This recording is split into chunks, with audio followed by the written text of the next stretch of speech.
என்ன கீ அப்படின்னா தன்னம்பிக்கை ஒண்ணுதாங்க, வேற எதுவுமே கிடையாது. செல்ஃப் கான்பிடன்ஸ் இருக்க ஒரு ஐடியா, செல்ஃப் கான்பிடன்ஸ் இல்லாத ஒருத்தங்கிட்ட இருக்க ஐடியா, அது ரெண்டுல எதுன்னு பார்த்தா செல்ஃப் கான்பிடன்ஸ் இருக்க ஒருத்தங்கிட்ட இருக்க ஐடியா மட்டும் தான் ஜெயிக்க முடியும். வாழ்க்கையில பண்ணாத பிசினஸ் கிடையாது, பார்க்காத தோல்வி கிடையாது. புத்தக கண்காட்சிக்கு புக் வாங்கணுங்கிறதுக்காக போனா அங்க பார்த்தா பெரியார் திட்டல ஒரு புத்தக கண்காட்சி போட்டாங்க. அங்க கொஞ்சம் ரேட் கம்மியா இருந்தது. அங்க போய் 3 நாளா நான் ஸ்டால் போட்டு உட்கார்ந்துருக்கிறேன். 300 ரூபாய்க்கு தான் புக் வித்தது. கடுப்பாயிருச்சு. நான் போய் கோபப்பட்ட ஆர்கனைசர்ஸ்ட, சார் என்ன சார் நீங்க ஃபுட் இல்ல, ஸ்நாக்ஸ் இல்ல, டெல்லி அப்பளம் இல்ல, அப்புறம் எப்படி பாக்கிறதுக்கு வருவாங்க, புக்ஸ் வாங்குவாங்க.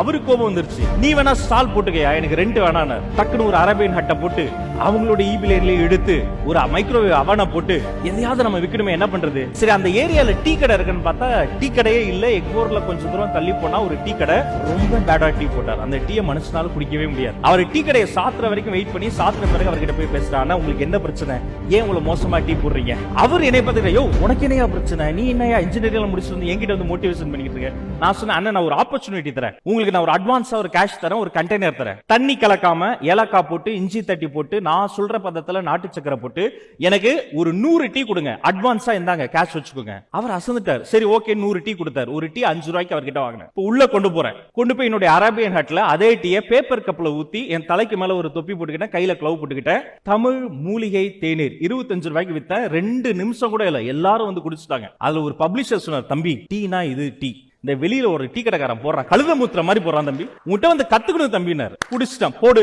எனக்கு எதெல்லாம் பிடிக்குமோ விற்க ஆரம்பிச்சேன். வெங்கடேஸ்வரா போலீஸ் ஸ்டால் போனேன், டி நகர்ல போனேன். சார் எனக்கு ஹாட் பாக்ஸ் நிறைய எனக்கு போலி வேணும், இது தீர தீர நான் ஆள் அனுப்பி உங்களுக்கு கொடுத்துட்டே இருக்கணும். ஒரு போலி 3 ரூபாய் 50 பைசாக்கு அங்க வாங்கினேன்.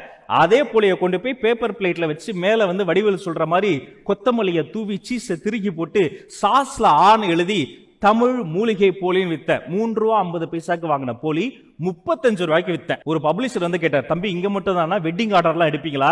எங்க வீட்டு ஃபங்க்ஷன்ஸ்லாம் பண்றீங்க, ஏன்னா வெங்கடேஸ்வரா போலீஸ் ஸ்டாலை விட நீங்க நல்லா பண்றீங்களே. சார் வெங்கடேஸ்வரா போலீஸ் ஸ்டாலே தான் மனசுக்குள்ள நினைச்சுக்கிட்டேன். அந்த 10 நாள்ல ஒரு விஷயம் புரிஞ்சது, எனக்கு 300 ரூபாய்க்கு தான் புக்ஸ் வித்தது. ஆனா என்னுடைய அந்த ஸ்நாக் கவுண்டருடைய டர்ன் ஓவர் இருக்கு பாருங்க, எங்க வீட்டுல ஷாக் ஆயிட்டாங்க. ஒரே ஒரு உண்மையை கண்டுபிடிச்சு, இந்த உலகத்துக்கு நமக்கு என்ன பிடிச்சதுங்கிறத விற்கிறதுக்கு பதிலாக உலகத்துக்கு எது பிடிக்குங்கிறத கண்டுபிடிச்சு நம்ம விற்கணுங்கிற லெசனை நான் கத்துக்கிட்டேன். Thanks to my engineering curriculum.